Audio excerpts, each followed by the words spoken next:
तो नमस्कार दोस्तों, स्टार्ट करते हैं अपनी बुक का अगला पार्ट। तो अब जब अगला पार्ट स्टार्ट करते हैं, इसमें क्या होता है कि जो बद्री पहलवान और छोटे पहलवान होते हैं, ये दोनों अपने अखाड़े में कुश्ती लड़ा करते हैं। दोनों का सर फूट जाता है और जो बद्री पहलवान होते हैं छोटे पहलवान को धोबी पछाड़ दे देते हैं। आज तक छोटे पहलवान को पूरे गांव में किसी ने धोबी पछाड़ नहीं दिया था, लेकिन बद्री पहलवान ने पटक दिया था क्योंकि वो उसका गुरु था। दोनों के सिर फूटे थे और इतना ज्यादा माटी लगी थी कि एकदम प्लास्टर जैसा दिख रहा था।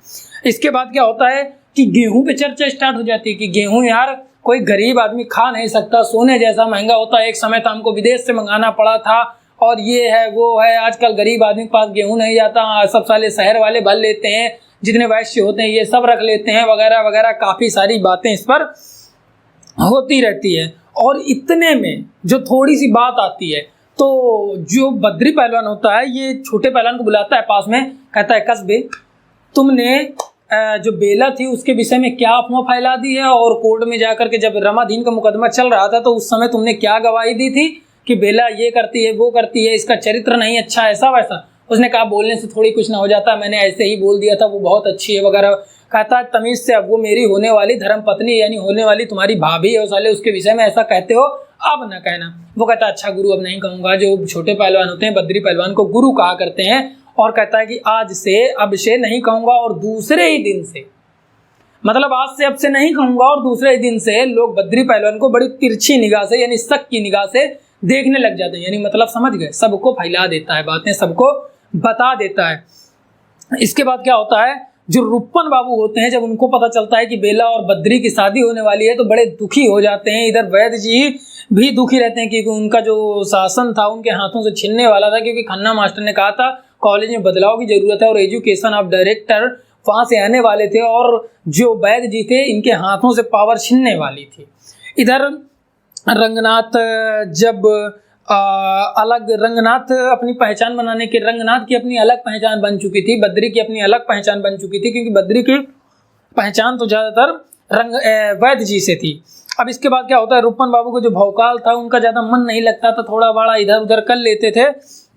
और थोड़ी दूर चलते चलते क्या होता है कि जो शनिच्चर होता है ये प्रधान अब बन चुका होता है। सब लोग बधाई देने आते हैं, सब लोग उसको बड़ाई करते हैं कि बहुत सही शनिच्चर, तुमने खूब मेहनत की, तुम प्रधान बन गए। अब आगे बात क्या थी, जब रुप्पन बाबू को यह पता लग जाता है कि बेला और बद्री की शादी होने वाली है तो बड़े टूट से जाते हैं, निराश रहने लगते हैं, उदास रहने लग जाते हैं। और इस पर जो पत्र होता, और जो रंगनाथ बताता है कि मुझको यार पत्र मिला था बेला का, लेकिन मैंने तुम्हारे भैया को दे दिया था। तो इस पर वो कहते हैं यार तुमने मेरे साथ गद्दारी की। वो रंगनाथ व बापू बद्री मतलब वैद्य जी सब पर गलत विचारधारा अपनी रखने लग जाते हैं, इधर उधर का सोचने लग जाते हैं और कहते हैं कि जब गाय चली गई तो बंधना का क्या करें, यानी जो गले में बांधा जाता है रस्सी, जब गाय चली गई तो उसका क्या करें, बंधना का क्या अफसोस जब गाय चली गई। इसके बाद क्या होता है कि वैद्य जी और प्रिंसिपल साहब और रुप्पन बाबू शहर जाते हैं इसी कॉलेज के चक्कर में, स्कूल के चक्कर में, जो छगामल इंटरमीडिएट कॉलेज था इसके चक्कर में शहर जाते हैं। शहर से जाते वक्त क्या होता है, इनको आते वक्त वहां जब तो रास्ते में एक शिव मंदिर दिखता है, वैद्य जी उस पर जाकर के प्रार्थना करने लग जाते हैं, अपने दुश्मनों के विनाश के लिए कम से कम घंटे भर प्रार्थना करते हैं। और इधर जो प्रिंसिपल होता है और रुप्पन बाबू होता है, दोनों में बहस हुआ करती है, दोनों एक दूसरे की पोल खोलते जाते हैं। और जब पोल खोलते हैं इतने में रुप्पन बाबू कहते हैं मुझसे तमीज से बात करना। प्रिंसिपल नहीं, 1000 लड़का तुम्हारे घर में कुदवा दूंगा, तुम्हारी ऐसी तैसी ये वो तमाम बातें करता है। इतने में प्रिंसिपल रुप्पन बाबू को मिस खन्ना यानी खन्ना की पत्नी का गुलाम कह देता है, खन्ना की पत्नी का गुलाम कह देता है। और रुप्पन का मूड ऑफ, रुप्पन ने अब बद्री पहलवान की पोल खोलनी शुरू कर दी कि बद्री की सेटिंग तुम लोगों ने ही कराई है, ये है वो है। इस पर धीरे धीरे बात होती रहती है। और जो वैद्य जी होते हैं जब वहां से आते हैं पूजा पाठ करके, दुश्मनों का यानी सर्वनाश करने की प्रार्थना जब करके आते हैं, तो वो कहते हैं कि चलो इस पर हम घर पे चल के निर्णय करेंगे, यहाँ बहस करने का कोई मतलब नहीं। और वैद्य जी जब घर आते हैं तो वैद्य जी और बद्री पहलवान में थोड़ी सी बहस होती है, झगड़ा होते हैं कि तूने जात बिरादरी की नाक कटा दी, पता नहीं दूसरी जात में क्या है, तुझे क्या अपनी जात बिरादरी में लड़की नहीं मिलेगी जो ऐसा करता है, ये है हराम को नालायक वगैरह वगैरह तमाम सारी बातें कहते हैं। और रुप्पन बाबू चुपचाप खिड़किया के पीछे से सुना करते हैं, इसे कान लगा के दरवाजे के पीछे से। जब इतनी सब बातें होती रहती, कहते हैं हमारी इज्जत ना डुबाओ, ये है वो है, तो बद्री पहलवान कहता है इज्जत क्या बापू, इज्जत तो पहले हमारे बाबा गंवा चुके हैं, वो भी तो लगे थे लाइन में, वो भी तो इज्जत गंवा चुके हैं, अब इज्जत क्या बची है। इतने में जो रुपन होता है, छुपा होता है, बगल से निकल कर आता है, कहता है देखे बापू क्या बक रहा है। तो इतने में भैया से जो बद्री पहलवान होता है उस पर रुपन बाबू थोड़े हावी होते हुए दिखाई देते हैं। तो इतने में बद्री जो वैद्य जी होते हैं कहते हैं कि शांत रहो रुपन, हम तुम्हारी भी करतूत जानते हैं, ज्यादा इधर उधर न करो। तो इतने पर रुपन बाबू कहता है अपने पिताजी यानी वैद्य जी को कि हम तुम्हारी भी जानते हैं। वैद्य जी शांत हो जाते हैं, नौटंकी नहीं करते कि हाय मेरे कर्म फूट गए, मैं ये सुनने से पहले मर क्यों नहीं गए वगैरह वगैरह, कुछ नहीं करते और शांति से बैठ जाते हैं।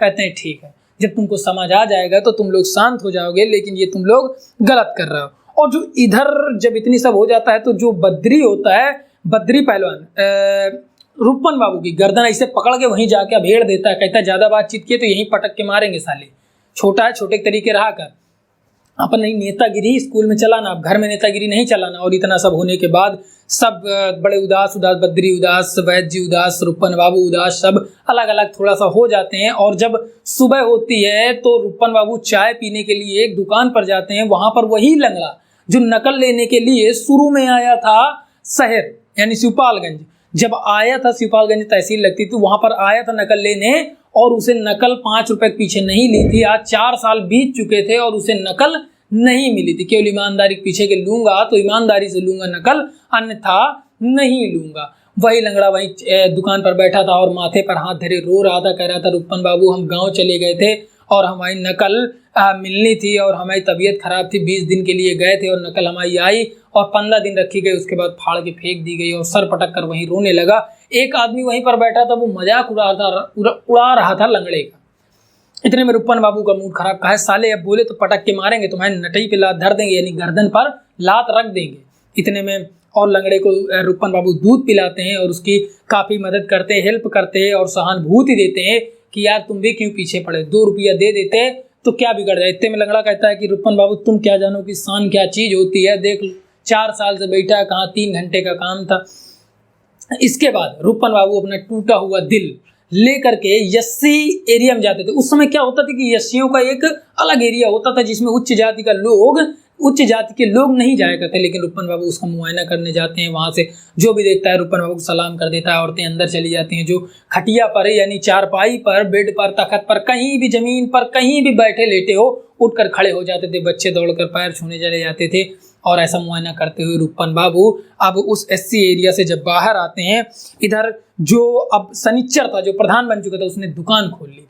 सनिच्चर ने एक दुकान खोल ली थी। जब दुकान खोल ली थी तो उस दुकान में सब लोग बधाई देने आ रहे थे और बहुत बहुत बधाई दे रहे थे, लेकिन जो रंगनाथ था ये कह रहा था कि अच्छी करे तुमने दुकान खोल ली, सब सलाह दे रहे थे। और जो रमाधीन था ये कह रहा था कि तूने दुकान तो खोल ली लेकिन नौकर बनकर रह जाएगा, गाँव में जा दूसरे को बैठा दे अपनी जगह, ये कर ले वो कर ले, सब बातें मतलब उसको भड़काया करता है। और इतने में ये और सनिच्चर जो होता है सबको जवाब दिया करता है, सबसे बहस कर जाता है, अकड़ जाता है, कहीं कुछ कर जाता है।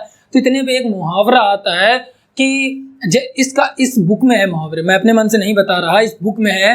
तो ये है मुहावरा कि कल के जोगी पिछवाड़े तक जटा, यानी कल के जोगी बने कि हम बाबा बन गए और कल बाल बढ़ गए, यानी इतना ज्यादा एटीट्यूड दिखा दिए, कल को एक तन नहीं, एक तन में एक कपड़ा नहीं था, आज जोगी इतने बड़े बन गए। अब जोगनाथ जो होता है, जोगनाथ जो होते हैं इनका मुकदमा जो चल रहा होता है यही वाला डकैती वाला, ये पूरा रफा दफा हो जाता है, सब शांत सब सही हो चुका होता है। और जो कॉलेज में जांच, अब इधर जो कॉलेज थी क्योंकि खन्ना मास्टर ने आरोप लगा दिया था कि इस कॉलेज में बदलाव की जरूरत है, प्रिंसिपल बदलना जाना चाहिए वगैरह वगैरह, और जो वैद्य जी थे इनको भी पद से हटाया जाना चाहिए, ऐसा कुछ आरोप लगा देता है। जिसके बाद क्या होता है कि जो रंगनाथ बद्री वैद्य जी होते हैं बड़े परेशान होते हैं, कहते हैं जांच आने वाली है डायरेक्टर ऑफ एजुकेशन की। तो इस पर बद्री कहता है कि आने तो यहीं 10 जूता मार के गिरा देंगे और खन्ना वन्ना को सबको देख लिया जाएगा, और रुपन ज़्यादा नेता बने तो इनको भी साइड में लगा देंगे। बापू आप टेंशन न लो, हम हैं, इतना कह देते हैं।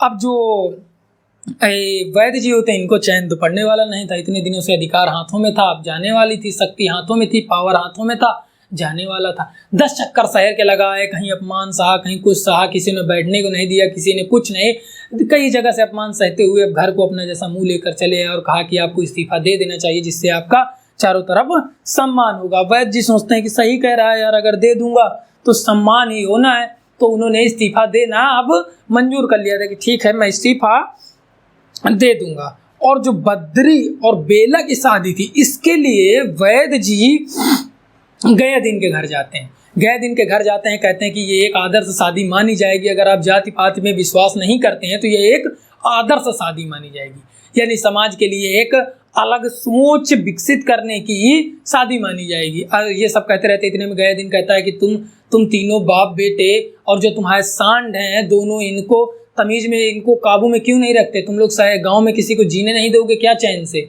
मैं अपनी बेटी की शादी बाहर तय कर चुका हूँ और मेरी बेटी की तुम लोगों ने इतनी उड़ाई है, अब तो चैन से जीने दो, क्या हम मर जाएं?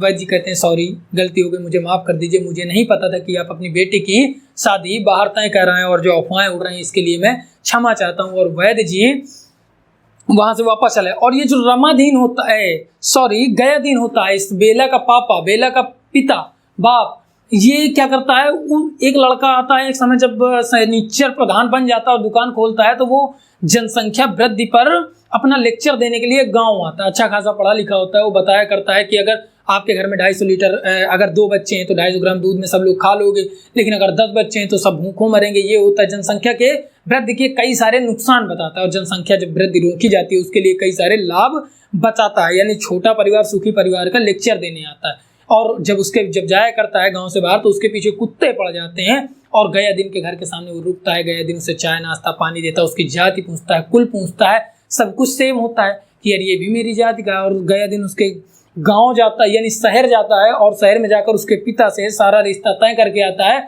और 7,000 रुपया बयाना भी दे आता है कि मैं अपने बच्चे की शादी तुमसे करूंगा। और यहाँ कहता है कि मेरी बेटी की शादी तय हो चुकी थी। अब इधर जो था खन्ना मास्टर वो प्रिंसिपल जितने थे, मतलब इधर स्कूल का मुकदमा था, उधर वो मुकदमा, सारे मुकदमे साथ साथ, यानी सारी घटनाएं साथ चल रही थी। अब इधर जो प्रिंसिपल थे और खन्ना मास्टर थे, प्रिंसिपल के साथ वाले, खन्ना मास्टर के साथ वाले, सब जाकर के head of director of education के पास ऑफिस में जाते हैं। इन दोनों को जोरदार फटकार लगती है कि तुम लोगों को शर्म नहीं आती यार, स्कूल में झगड़ा करते हो, गालियां देते हो, बच्चों पर क्या प्रभाव पड़ेगा? सब अपने जैसा मुंह लेकर के गाँव चले आते हैं। इधर शिवपालगंज में जो लंगड़ा था ये नकल लेने के लिए आया था, फिर आता है। अब इसको नकल फिर नहीं मिलती। 15 दिन बाद ये जब आता है तो इसकी तबीयत खराब होती है। ये 20 दिन बाद आता है और ये नकल फाड़कर नाली में बहा दी जाती है। वही प्रक्रिया फिर स्टार्ट हो जाती है। अब थोड़े दिन बाद 4 साल इसको बीत चुके थे, अभी इसको नकल नहीं मिली थी, और गाँव में जो सब बेच आया था वो भी बर्बाद हो गया था। अभी इधर नकल तो मिली ही नहीं थी। समझ रहे हैं आप? अपनी शान के पीछे इसने अपना सब कुछ बर्बाद कर लिया था लंगड़े ने। अभी जो टीचर खन्ना थे, और टीचर खन्ना अपने घर पर सारे मास्टरों को, मालवी वगैरह जितने भी मास्टर थे सबको अपने घर पे बुला करके एक बात बताया करते हैं कि जो प्रिंसिपल है इसे हटाया जाए, कि प्रिंसिपल को कैसे हटाया जाए इस पर वो विचार करने के लिए सब अपने अपने घर, और प्रिंसिपल की कैसे बेइज्जती की जाए इस पर विचार करने के लिए सब खन्ना मास्टर के घर बैठते हैं। खन्ना मास्टर बहुत रईस नहीं होता, वो भी गरीब होता, वो सोचा 2-4 पैसे मिल जाते हैं यार, अच्छे से लगे रहें, और लगा रहता है। इधर जो अब खन्ना मास्टर एक बात बताते हैं जो प्रिंसिपल ने उनके साथ अत्याचार किया था। कहते हैं कि रंगनाथ भी वहाँ पर मौजूद होता है, रूपन बाबू भी मौजूद होते हैं, और 1-2 मास्टर गया दिन वगैरह मौजूद होते हैं। बताते हैं कि एक बार 10th की परीक्षाएं हो रही थी, स्कूल में परीक्षाएं हो रही थी 10th की, यानी हाई स्कूल की। तो एक बच्चा नकल कर रहा था वहाँ पर, तो उसको खन्ना मास्टर ने रोका कि बेटा तुम गलत कर रहे हो। तो वो कहता है तुमसे क्या मतलब, तुम अपनी आंख बंद कर लो और बाहर चले जाओ, ज़्यादा दिमाग खराब हो तो बताओ। तो लड़के जब ऐसी बात करता है तो खन्ना मास्टर जाकर के प्रिंसिपल से शिकायत करता है। प्रिंसिपल कहता है कि क्यों टेंशन लेते हो, तुम बाहर चले जाओ थोड़ी देर के लिए, बच्चे को नकल करने। इस पर खन्ना कहता है नहीं ये गलत है, थोड़ा विरोध किया सॉरी। तो वहीं पर प्रिंसिपल ने जूता उतारा और 10 जूते प्रिंसिपल को मारे, प्रिंसिपल ने जूते उतारे और 10 खन्ना को मारे और स्कूल से बाहर भगा दिया। जब स्कूल से बाहर भगा दिया, खन्ना भी अपना जैसा मुंह लेकर के बाहर आ गया। इस पर सबने विरोध जोरदार किया कि ये गलत है, ये गलत है, चलो खन्ना प्रिंसिपल को हटाया जाए। और इतना सब होने के बाद क्या होता है, बात चलती रहती है और वैद्य जी के जिंदाबाद होने के नारे लगा करते हैं। इधर प्रिंसिपल साहब वैद्य जी के पद आसन के, मतलब उनका सेवा सत्कार में लगे रहते हैं कि वैद्य जी अगर हमारे साथ हैं तो कहीं कुछ नहीं होना है। और इधर जो एक स्कूल के मास्टर थे जो खन्ना की साइड थे, मालवी मास्टर, इन पर आरोप था कि ये बच्चों को शहर ले जाकर सिनेमा दिखाते हैं और कुछ गलत हरकतें कर देते हैं। मतलब आप समझ रहे होंगे क्योंकि आप लोग बहुत समझदार हैं। और इतना सब होने के बाद जो कुछ देर बाद आता है रुप्पन बाबू। रुप्पन बाबू कहता है जो हेड ऑफ डायरेक्टर आएंगे खुद प्रिंसिपल को 100 जूते मारेंगे क्योंकि सारी पब्लिक हमारे साथ है। मैं अभी आया हूँ, 1000 लोगों को अपने साथ जोड़ लिया हूँ, 100 लोगों को अपने साथ जोड़ लिया हूँ, और गाली देते हुए फिर चले जाते हैं बाहर। अब आगे जब बात आती है तो क्या होता है, अब प्रिंसिपल साहब बद्री पहलवान सब मिल करके आपस में वहीं बात किया करते हैं कि ये मुद्दा कैसे शांत किया जाए। अब स्कूल में जो थी जांच आने वाली थी बद्री और बेला की शादी, जिसमें थोड़ा जोर पकड़ लिया था। तो नमस्कार दोस्तों, मिलता हूँ आप सभी से अपने अगले वीडियो में। तब तक के लिए आप सभी को बहुत बहुत धन्यवाद।